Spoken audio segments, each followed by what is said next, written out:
no longer do we believe collectively that the only way or the best way is the big five. And I think they've lost a little bit of public confidence also because of how they do business. Everyone knows that they're not investing in publicity, that no one is editing books anymore. Authors feel much more on their own.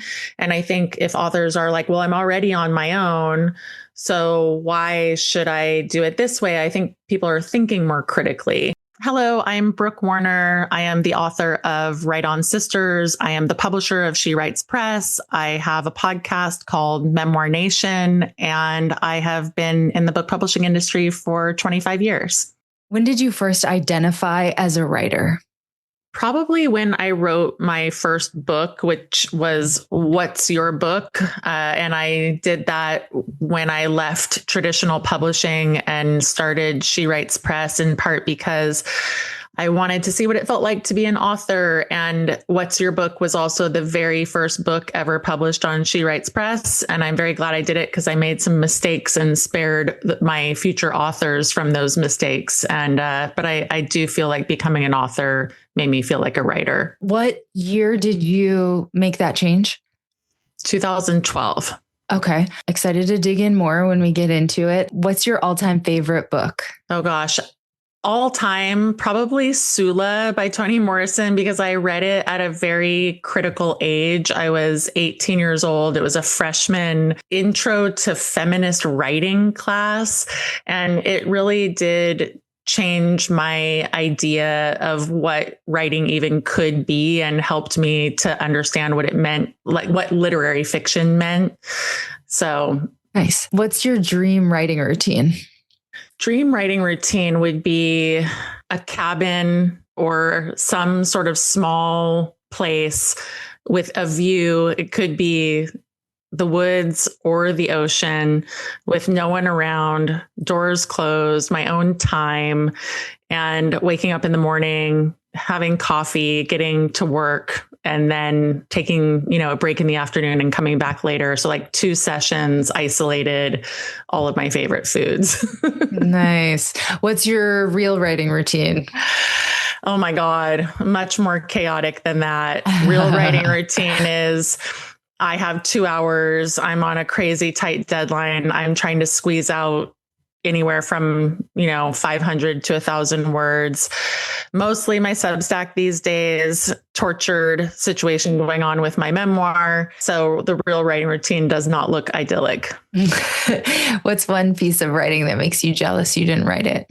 Oh, that's a really challenging question for a person who's in the publishing industry, because I don't actually feel jealous of writers.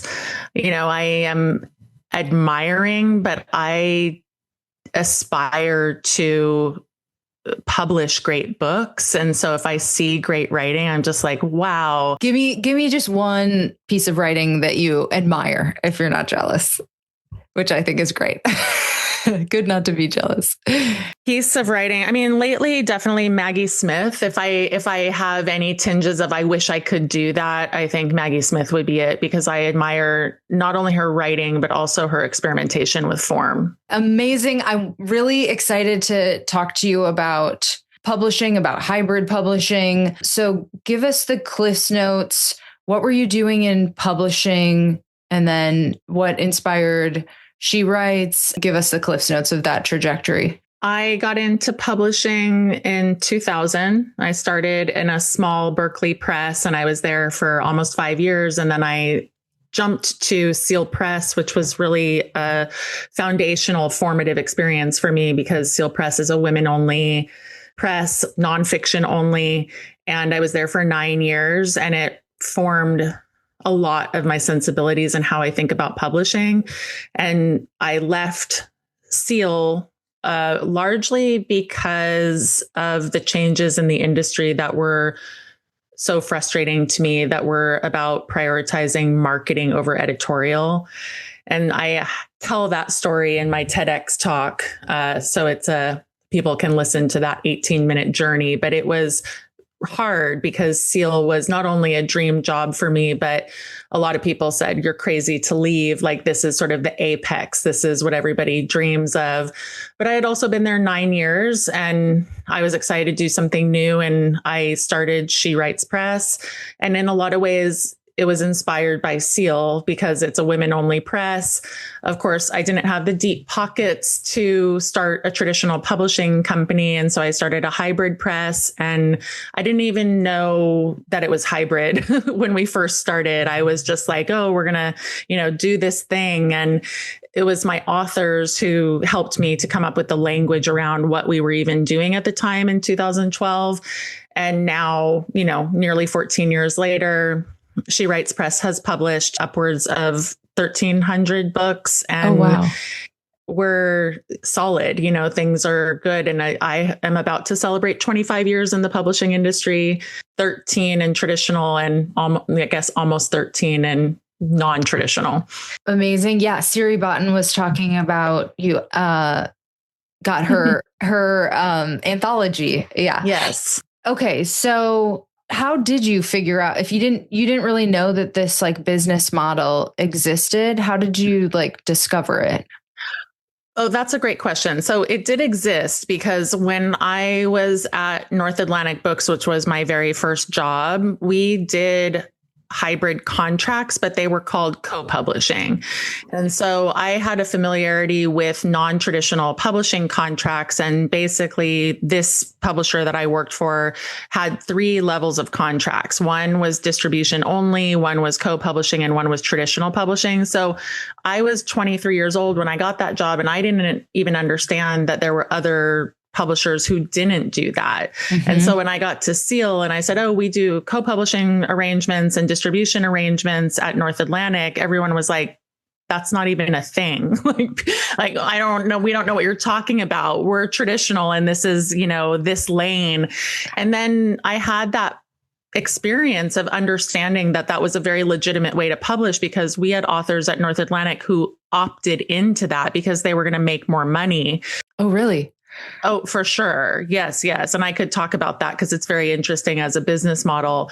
So when I went to She Writes, I knew this template. I mean, when I started She Writes, I understood that authors not only would do it, but would prefer it from an entrepreneurial standpoint. And I also was in a place where I realized that places like Seal and many other traditional publishers couldn't publish really great books that deserved to be published because the authors didn't have the requisite author platform. So hybrid, like I said, I could have called it co-publishing. I don't know why we didn't, but the hybrid came as a term that people liked, and that was what stuck. You said some people even prefer it. Let's drill down on that a little bit. Yeah. So the probably most best example at North Atlantic Books is a very famous author named Peter Levine. And he wrote a book called Waking the Tiger. And he was what we called a distribution only author, and he has sold hundreds of thousands of copies of that book. And so basically, as a distribution only author, he was paying the majority of the expenses, so investing in his own work. And the return to him was 70% of his royalties. And so for someone like him who said, I have a giant following, I know that this book is going to be a huge success, I just want a distribution partner who can get my work out into the world in a meaningful way. And frankly, my former boss, the former publisher of North Atlantic Books, was very savvy because he said, okay, well, we can offer you that service and we'll keep 30% so that we cover our distribution costs. You'll make 70%. And Peter Levine is much, much, much wealthier for having gone that route than letting North Atlantic keep 92% of his profits.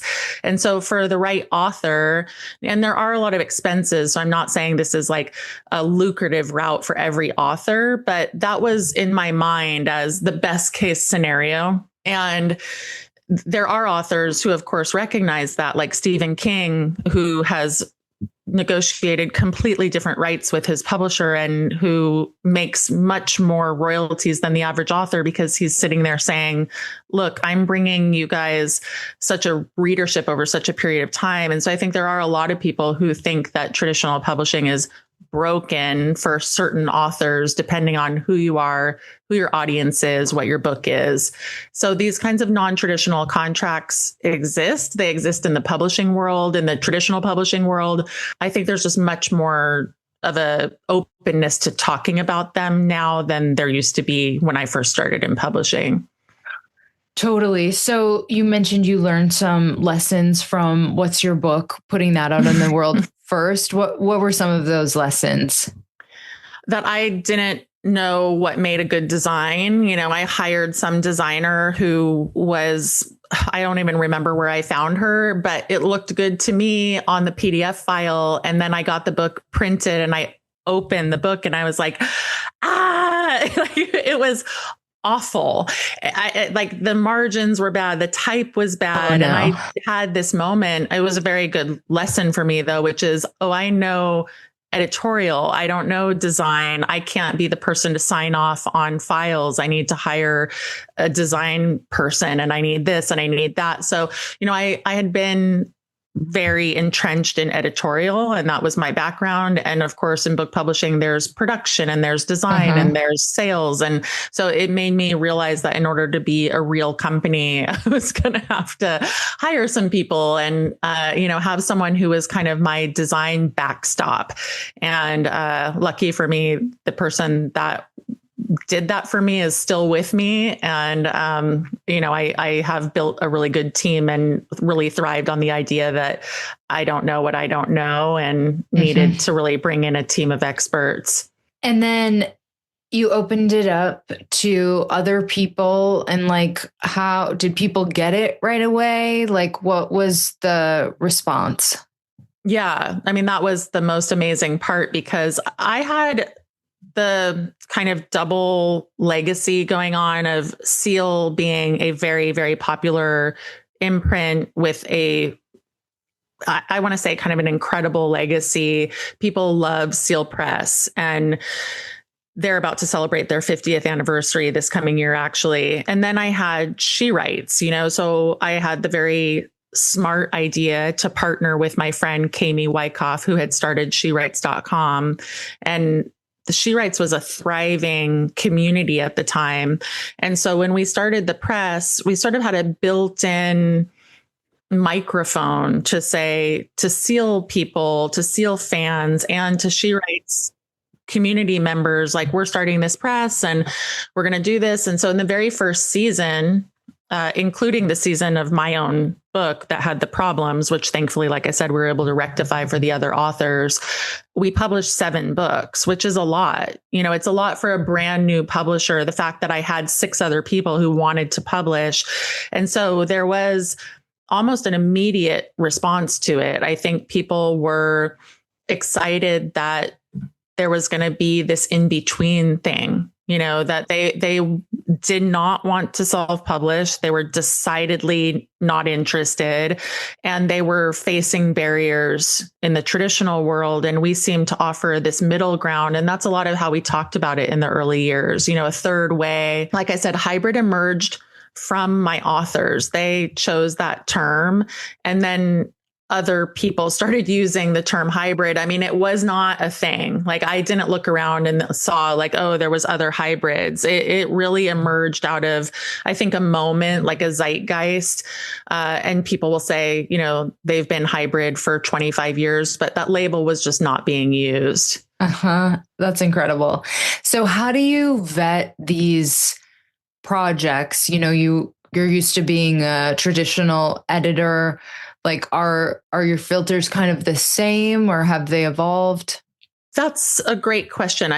Part of my frustration at Seal, like I mentioned, was the increasing pressure on authors to have an author platform, to already be known. That's a little bit different in fiction, of course, but we were only publishing nonfiction and Seal was a nonfiction press. So I didn't really understand the world of fiction until I started publishing fiction. That said, when we started She Writes, the idea was that it was going to be only about the writing, that you didn't have to have an author platform. The whole premise was we're going to evaluate the work based on the writing alone. And that is still the premise. You can publish on She Writes with no author platform because that's sort of the reason we exist. And so the evaluation has always been on the writing. And we are very clear, like if you are all telling, if there's no showing, if you're not in scene, if your craft is lacking, if your characters are flat, we give you that feedback. We do a double round of assessments, and then we publish those books that we think have strongest writing, and that's across genres. I can't remember why I chose to do fiction. I think it must have been Kami, my co-founder, because she was more in the world of fiction. It was a total new beast to me. I had never, ever edited fiction my entire 13 years in publishing, but Kami was a novelist and she published her novel with She Writes in the early days. And so over the years, I've, of course, feel more confident. I feel confident, of course, more than then to evaluate fiction. But these days we have assessors, that's a job category for us, people who assess the manuscripts, read them, evaluate them, give them feedback, sort of based on a loose rubric. So you mentioned the platform piece of it.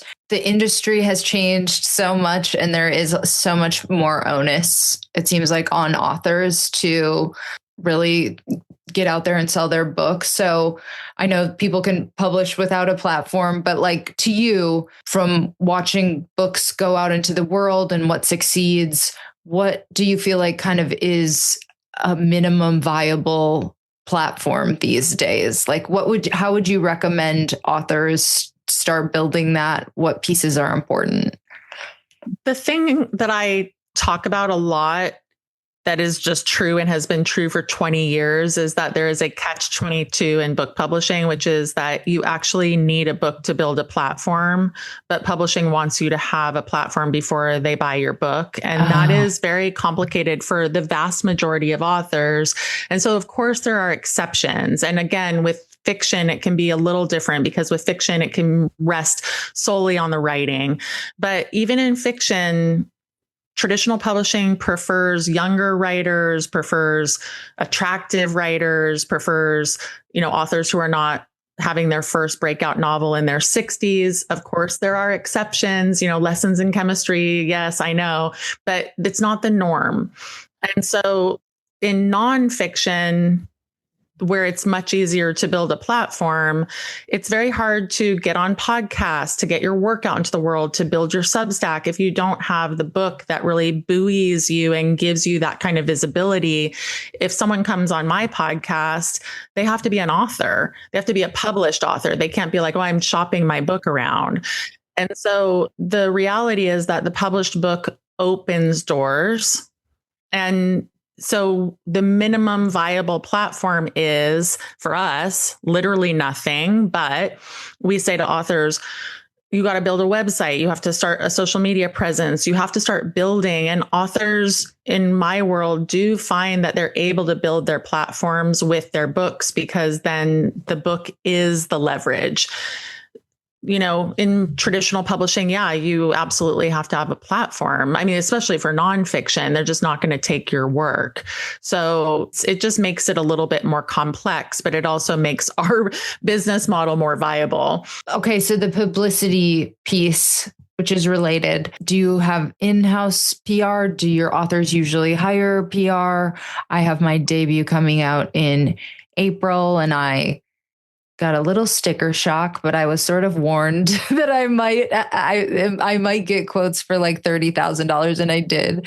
And that's ultimately not what I decided to do. I got a great publicist, but at a better rate. So anyway, very familiar with that, but I would love to know what's happening with a lot of She Writes authors.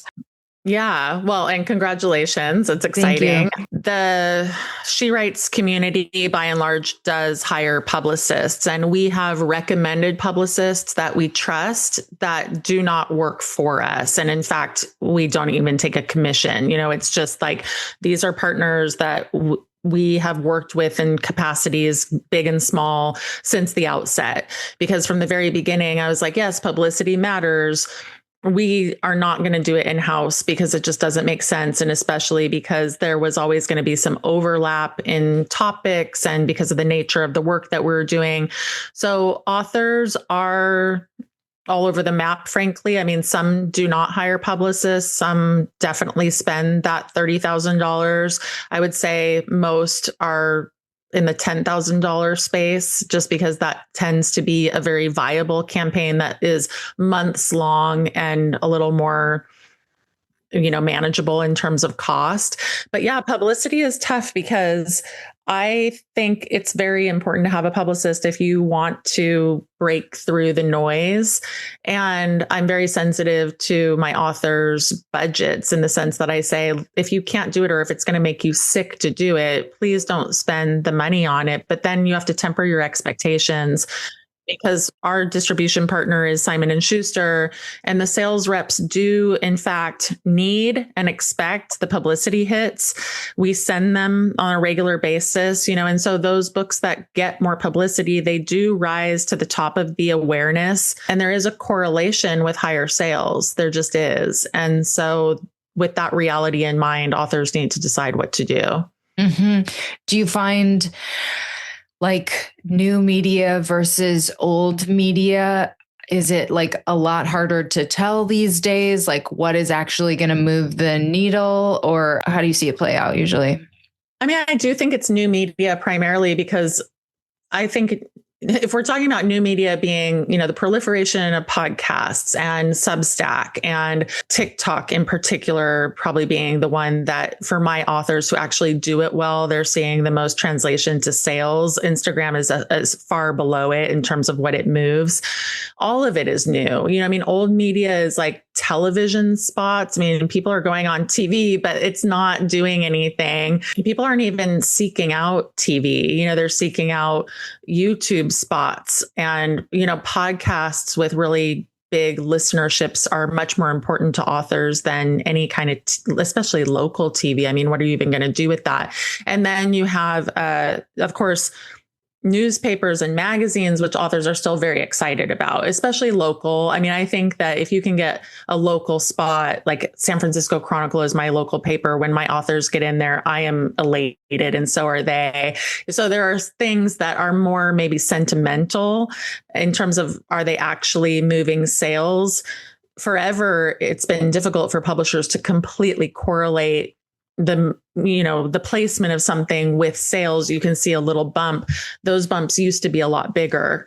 And I think right now it's all about the mosaic, of all the things that you're doing and then just trying to sustain so that you have relevance beyond the first month post publication, because these rises and falls, they're just so fast. They didn't used to drop off so quickly. I would love to hear if you have like a case study or two of like, she writes books that were like big successes for you, and kind of like what about them you think really made it successful?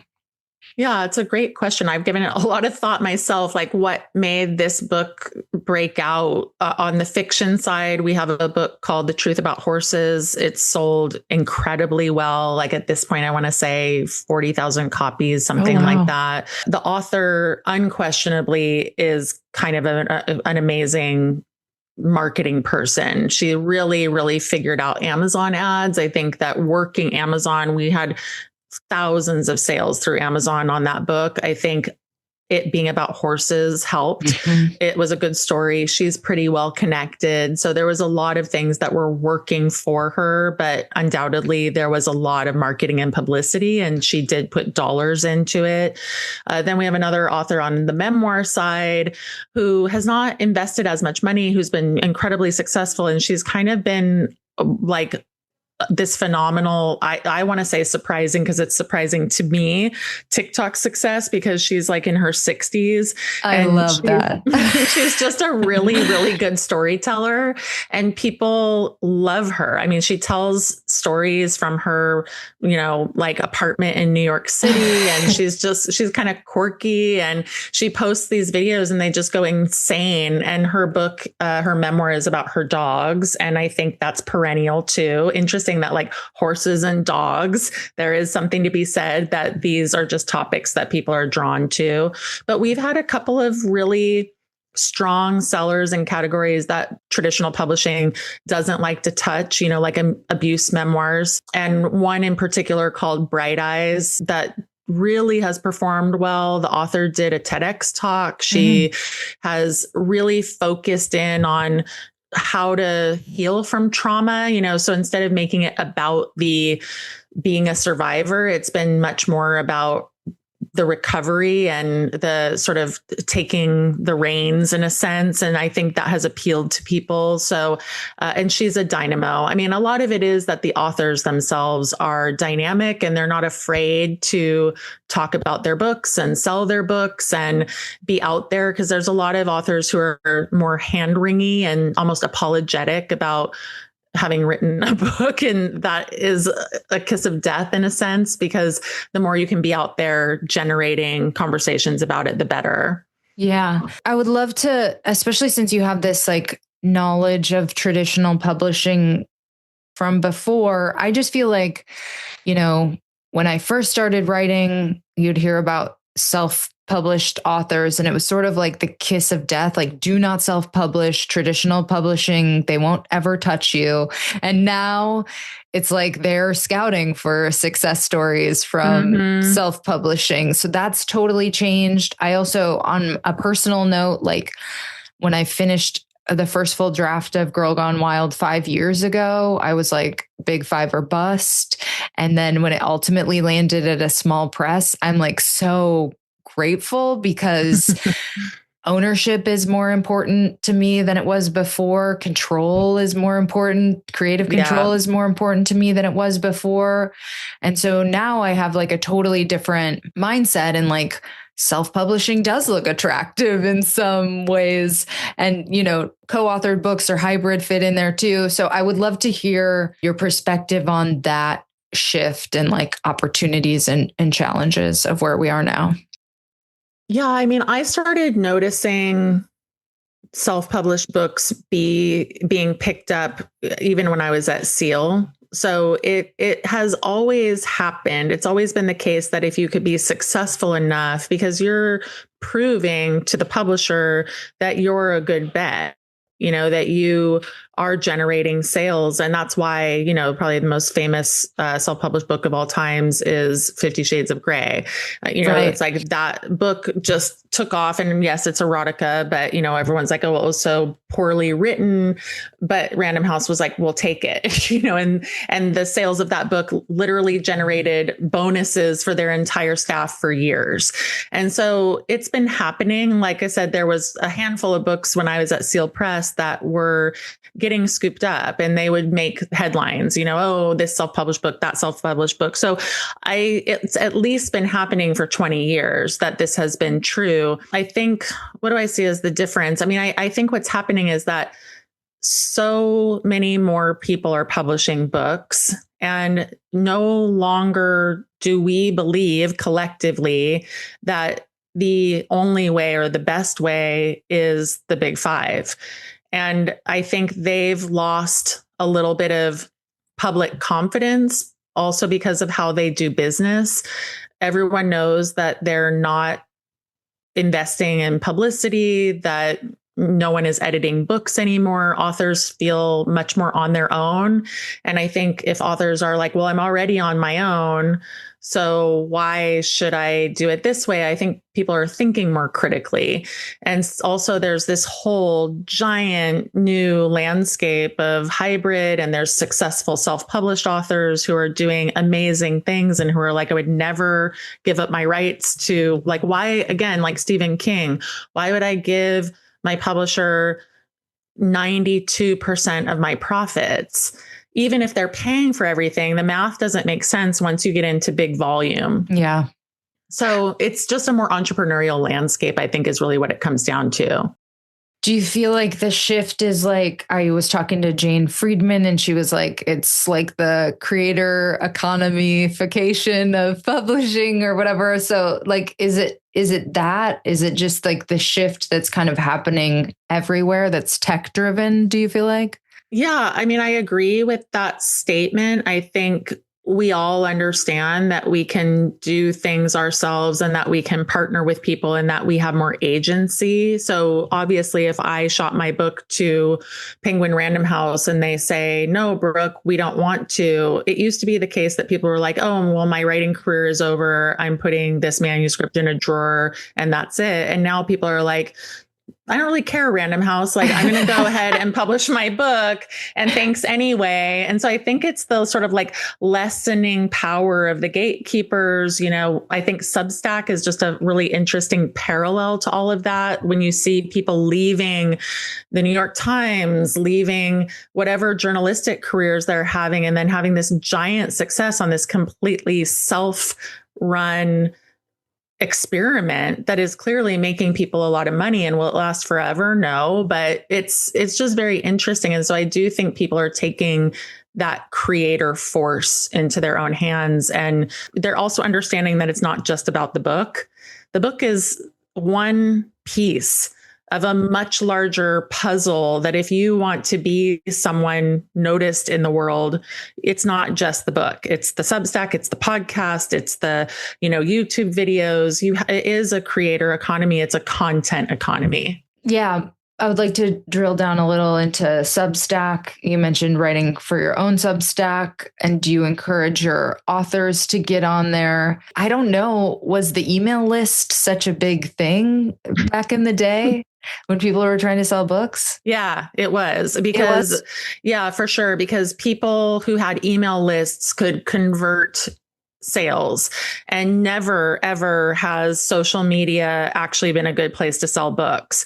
People have huge followings on social media and they're not converting. No. And it just doesn't, and it never has. And so the email lists are true fans. Those are people who have been like, I would like to give you my email address and hear from you because I like you that much.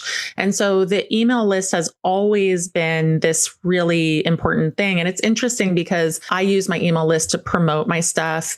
And on Substack recently, I promoted some classes and I had like 20 people unsubscribe. And so what I think is fascinating is like, I think there's a real lack of tolerance on Substack for promotion. And so I'm just kind of watching that myself. People love it and it's a really important avenue, but I don't think it exists to promote stuff. And so I think that email lists are still actually quite important. That's really interesting.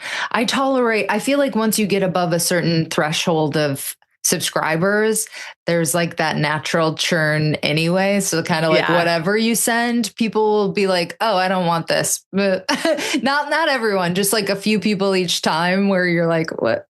Yeah. I mean, it's completely anecdotal and maybe it was just the thing, but I was like, oh, that's interesting. So watching those metrics does help me think about what is Substack in this content economy. I use my newsletter almost exclusively to promote because I promote classes and other things that I'm doing. So I think you just have to be a little savvy about what different vehicles you have to reach people and what their purpose is. Okay. AI. Listen, there are some writers that are like, if it even comes close to me, I will murder someone. And then there are other writers who seem like they want to use it as a tool. I don't want it to touch my manuscript, but I definitely see use cases for like making a schedule for my writing class or optimizing a podcast title or things like that. I would love to get your perspective.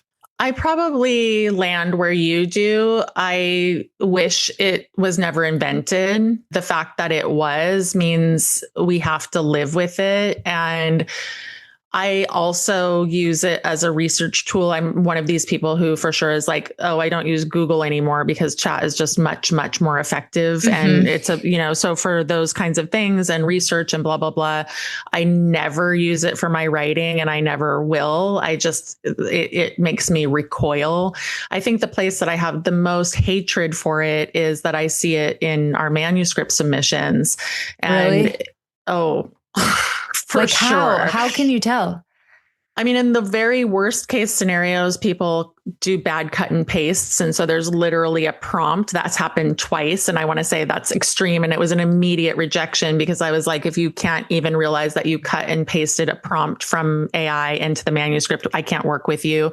But we can tell, if you're a professional reader and you're seeing a lot of manuscripts, there's a certain cadence. It's like a glossiness. There's a sameness of sentence. It's hard to describe. I did write about it in one Substack, just trying to show people how we see it, but it's for sure there. And this is another example where I was working with a writer. I assessed her manuscript.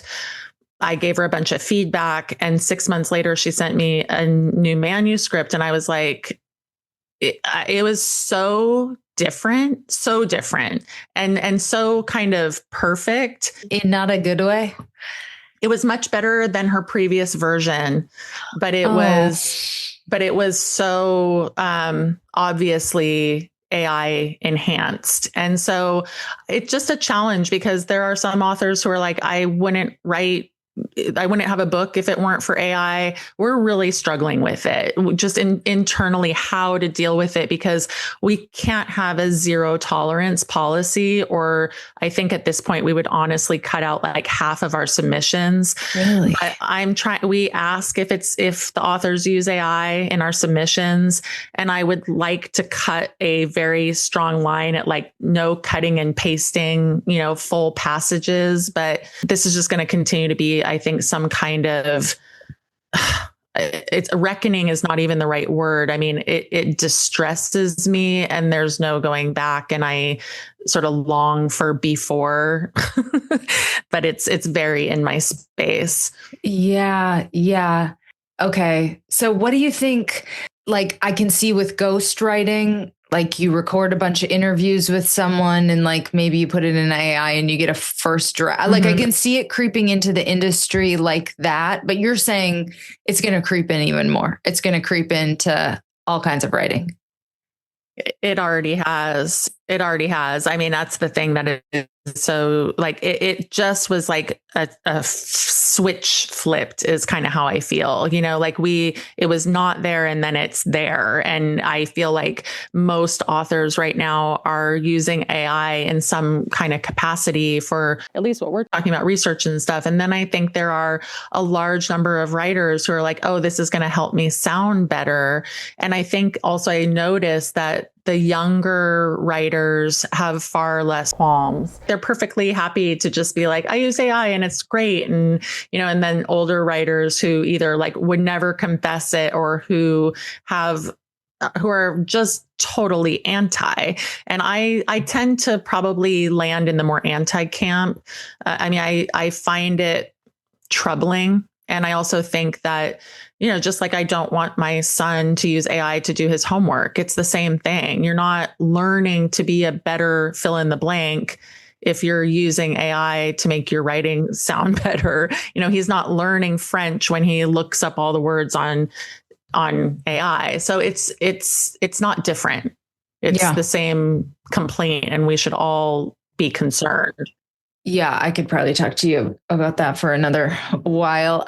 Okay. Is there anything else before we get into the final lightning round that you think about how the publishing landscape has changed since you've been in the business? Yeah. I mean, it's radically different. When I got in 2000, it was still had, I would say, like 2 feet and one toe, 2 feet in the traditional world and one toe in the non-traditional. And now I think it's like solidly 1 foot in each. Traditional publishing is just not the end all be all for most authors. And if they get rejected, they might be disappointed. They might always long for a certain kind of experience, but writers are much more resilient. It's a mixed bag for sure, because there are a lot of challenges to so many books in the world, and authors still have the same high expectations they've always had, except with vastly more competition. And Amazon, who we haven't even talked about, is a nightmare, in a lot of ways, but yet indispensable. And so there's just a lot going on. And then the rise of audiobooks. It's a fascinating industry to be in. I think it's fast moving. And Michael Castleman, who is someone you might have on your podcast someday, he's awesome, is, a publishing industry expert. And I had him on my podcast and I asked him about publishing and he's like, it's a dog fight. And I just always think about that. I'm like, that's how I feel. I feel like I get up in the morning, I open my computer and it's a dog fight all day. And then I close and I was like, oh, and that's published. That's so funny. But somehow it's worth the fight. So, okay. I just want to ask you one more question about, you're right. We didn't talk about Amazon, and I would love to get your what are the challenges, and yet why is it indispensable? They're a monopoly, and bottom line, that's the challenge. They set terms that publishers can't dispute. They are our biggest customer, and they make it very, very difficult for authors to prioritize other retailers. So if I say to my authors, your book is coming out, let's really work on driving sales to indies or driving sales to other places. Everybody wants to drive sales to Amazon because of rankings and algorithms and reordering and reviews. And that is super problematic in terms of other pieces of the pie being attended to, because authors have this very strong incentive to just drive to Amazon. So it is frustrating. And if anything goes wrong at Amazon, you better believe there's going to be an email in my inbox immediately from authors, from, someone took the buy box, right? Because third parties take the buy box. I don't like my pricing, all kinds of stuff. I mean, it's just a nightmare for us. It's indispensable for the exact same reasons. They figured out how to make everybody buy, and not to mention shipping is free. It's so much cheaper than anywhere else you might go. And then you have to be a verified buyer to review the book, and everybody cares about reviews, and now they own Goodreads. It's a complete, you're imprisoned, because if you want to branch out and say, I'm going to break the mold here and not do Amazon, I don't have the courage to do it. I don't know how we would have a business. I don't think our authors would be interested in publishing with us if we were like, oh, we're doing something outside the box and we don't have Amazon. Like, everybody wants it. And so it's, it just is all those things. It's hard. What's a buy box? Buy box is when you look at the box where you purchase on Amazon and it will say available through Amazon and available through Prime. And what happens on Amazon for books and all products is that third-party vendors can take over the buy box. And when we as a publisher lose the buy box, it means Simon & Schuster has lost the buy box. It's a very competitive environment at Amazon vendors, because they're vying to be the vendor who gets the buy box, because people don't see it and they just then are getting more sales. And Amazon creates an environment where they're intentionally wanting their third-party vendors to compete. But when we who have lots of stock lose our buy box, it's so shitty. Yeah. Because we have inventory we're trying to move, but Joe Schmo in Seattle is selling our book and he got the buy box. And so we have to fight those fights and contact Simon & Schuster, say we lost the buy box, get them to contact Amazon. And I swear probably Simon & Schuster spends an inordinate amount of time dealing with this, and they shouldn't have to. Oh my God. Okay. I could talk to you forever, but I'll wrap it up. So what is next for you? Any bucket list writing goals? Well, I mentioned my tortured memoir, and it's only tortured because I have a goal to publish it after my son graduates from high school. And so it's got this trajectory, and I've got like 5-year radar kind of thing. But I work on it periodically, just not as much as I would like to or quote unquote should.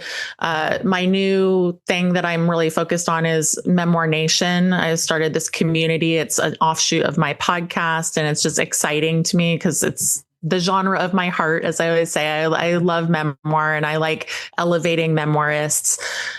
In terms of goals, that's like a new project. And so the goal is just to keep it alive and viable. And She Writes is sort of my, I don't even want to, she's like my long-term partner, like we're in good shape and she'll always be there for me, but it's got its own churn.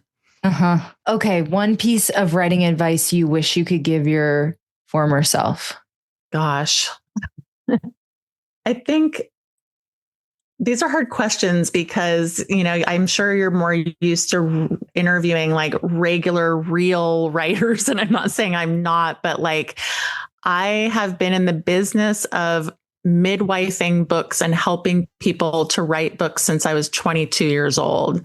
And I think when I think about advice that I would give myself, it's almost impossible to even put myself in that place. It's like all of the best advice that comes to me is the advice that I give to other writers. It's like you have to make space for the thing that you want to do. You have to not compare yourself to other people.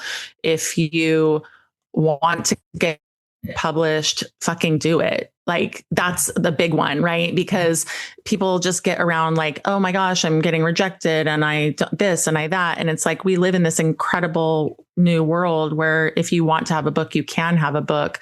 And I'd have to like really think hard if there is something I would say to my young self is just immersed in this world, One tip for writers trying to get a book published, just fucking do it. Yeah. I mean, it depends on what you want to do because some people will always have the traditional dream and they're not going to give that up for a good long while. And I respect that. If you want to get traditionally published, then you need to do what it takes to be, attractive to a traditional publisher. You can't be like, oh, I have a website from 1998 and, I'm not interested in doing any new content. Like, no, you have to be like, oh, okay, this is what it takes and build all of those things. So author education, if you want to get published, figure out what this industry is. There's a lot going on in the world of book publishing and people who are just like, oh, I just want to get a book published. That's not enough, and there's so much out there that is available for you to take advantage of, classes, talks, podcasts. And so I just don't really have tolerance for like that level of naivete, which is just like, I have a book and I'm going to get it published. No. What's your all-time favorite piece of your own writing? It could be anything. I'm probably most proud of my book, Right On Sisters. I mean, it's the most recent and it's the most personal and it's the most, it stemmed from all the things that I wanted to say about what I learned about women only publishing, being a woman in the publishing industry, being a woman author, all of which I still think is hugely important. Like, yes, there is still a lot of gendered shit going on out there. And, it stands. It's a good book and there are good stories in there. So awesome. Thank you for being so generous with your time and your insights. And it's incredible what you're doing over at She Writes. How can listeners connect with you online? I'm in so many places. So I encourage people to check out shewrites.com or shewritespress.com, excuse me. That would be important. She Writes Press, has links for submission and how to publish with us and all of that stuff. Memoir Nation. I mean, if you're a memoirist and you're curious what we're doing over there, awesome. And then of course, BrookeWarner.com is my personal site and I have a contact button and I'm very easy to find, in fact. Thank you so much. Thanks, Courtney. Thank you so much for tuning into this episode of The Bleeders. This one is a video episode, so you can listen to it on the podcast feed or you can watch it on YouTube. Just search The Bleeders Podcast. If you want to support the show and level up your own creative practice, check out my upcoming classes and workshops for writers and podcasters. I love helping writers uplevel their craft and their career. And of course, my debut memoir, Girl Gone Wild, drops April 1st. Please pre-order your copy. It really helps. Rate, review, like, comment, subscribe. Until next time, happy bleeding.